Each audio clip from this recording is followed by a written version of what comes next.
Today we will be learning about pneumonia.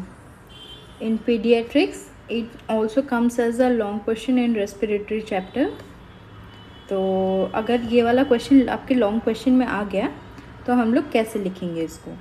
तो पहले definition लिखेंगे हम लोग. डेफिनेशन मेंशन हो नहीं हो हमको लिखना ही लिखना है. Pneumonia is defined as the consolidation of alveoli or infiltration of the interstitial tissues with inflammatory cells or both. Then etiology, mainly इसका बैक्टीरियल होता है, वायरल भी होता है लेकिन कम होता है. तो बैक्टीरियल में main causative agents are streptococcus pneumoniae, klebsiella, e coli, haemophilus influenzae, staphylococci. और वायरल ओरिजिन में RSV और respiratory syncytial virus, influenza, parainfluenza and adenovirus. कभी कभी पूछता है अकॉर्डिंग टू एज, मतलब क्या क्या कौन सा मतलब ऑर्गेनिज्म अफेक्ट करते हैं. तो उसमें फर्स्ट 2 मंथ्स में मेनली ग्राम नेगेटिव होता है, जैसे कि क्रेप्शिला, इकोलाई, और ग्राम पॉजिटिव में निमोकोकाई और स्टेफाइलोकोकाई. 3 मंथ्स से 3 इयर्स में pneumococci, staphylococci and haemophilus influenza. After 3 years pneumococci, staphylococci. Early infancy and in SAM. SAM means severe acute malnutrition. उन पेशेंट में हमको ग्राम नेगेटिव दिखता है, जैसे कि क्रेप्शिला एंड इकोलाई. CAP और community acquired pneumonia in children and adolescents.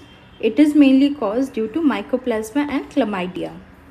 In immunocompromised patients, main ये वाला कॉज करता है निमोसिस्टाइटिस जिरोवेसी एंड हिस्टोप्लाज्मा. लेकिन निमोसिस्टाइटिस जिरोवेसी ये बहुत ही ज़्यादा मतलब क्वेश्चन आया है, PG में भी आया है, कभी कभी शॉर्ट क्वेश्चन में भी पूछ लेता है. ये बहुत इम्पॉर्टेंट है, तो इसको आप लोग को याद रखना है. Then clinical features. तो it is insidious in origin, onset, and acute high fever होता है. difficulty in respiration. तो इसका हमें साइंस क्या दिखेगा? लोअर चेस्ट इंड्रॉइनिंग होगा और retraction of the lower chest and intercostal spaces. फिर टकीपनिया भी हो सकता है, डिस्निया भी होता है, ग्रॉन्टिंग रेस्पिरेशन होता है और फास्ट ब्रीदिंग दिखता है. फिर रिस्क फैक्टर्स, कौन कौन रिस्क फैक्टर्स में आते हैं? Low birth weight babies, malnutrition, passive smoking, मतलब घर में अगर कोई स्मोकिंग करता हो तो, lack of breast feeding, crowding, घर में अगर बहुत ज़्यादा लोग हो तो, and history of bronchitis. Complications of recurrent और परसिस्टेंट निमोनिया, वो क्या होता है? मतलब अगर ये वाला परसिस्ट करेगा तो क्या क्या कॉम्प्लिकेशन हो सकता है? तो रेस्पिरेटरी फेलियर होगा, एम्फाइसेमा होगा, lung abscess, chronic lung disease जिसको हम लोग CLD भी बोल सकते हैं. फिर प्लूरल इफ्यूजन भी हो सकता है, ARDS और acute respiratory distress syndrome, sepsis and MODS मतलब multiple organ dysfunction syndrome. Then classification, pneumonia को हम लोग कैसे क्लासीफाई करते हैं? तो निमोनिया पहले ये इसका एक कलर कोडिंग होता है. ये ग्रीन है, ये येलो है, ये पिंक है. तो ग्रीन मतलब नॉर्मल है, माइल्ड है. येलो मतलब थोड़ा मॉडरेट है. पिंक मतलब पिंक या फिर रेड भी बोल सकते हो, इसका मतलब सीवियर ग्रेड का है. तो नॉर्मल जो कोल्ड और कफ होता है अपर रेस्पिरेटरी ट्रैक इन्फेक्शन का, तो इसमें निमोनिया नहीं होता है.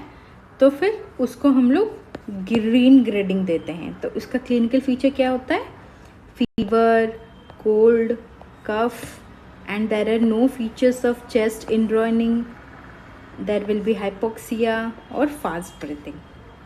तो उसको हम लोग ट्रीटमेंट क्या करेंगे? इन ऐसे पेशेंट को हम लोग होम केयर देते हैं और उसके बाद पैरासीटामोल देते हैं बुखार के लिए, और सिम्टोमेटिक ट्रीटमेंट देते हैं, जैसे कि मतलब कफ के लिए हम लोग सिम्टोमेटिक ट्रीटमेंट देते हैं. और अगर वीजिंग प्रेजेंट है तो हम लोग सैल्ब्यूटामोल देते हैं 5 डेज़ के लिए. तो फिर आते हैं सेकेंड वाला में, जिसमें निमोनिया होता है. तो इसको हम लोग मतलब क्या डिनोट करते हैं? येलो से. तो क्लिनिकल फीचर होता है फीवर, कोल्ड, कफ इसमें, लेकिन फास्ट ब्रीदिंग होता है।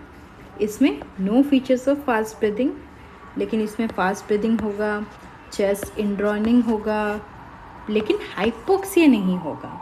ठीक है, तो इसमें हम लोग क्या ट्रीट करते हैं, हम लोग ट्रीटमेंट देते हैं, उसको होम केयर में रखते हैं, plus look for danger science. अगर डेंजर साइंस है तो हम लोग उनको बोल देते हैं कि आप एडमिट हो लीजिएगा।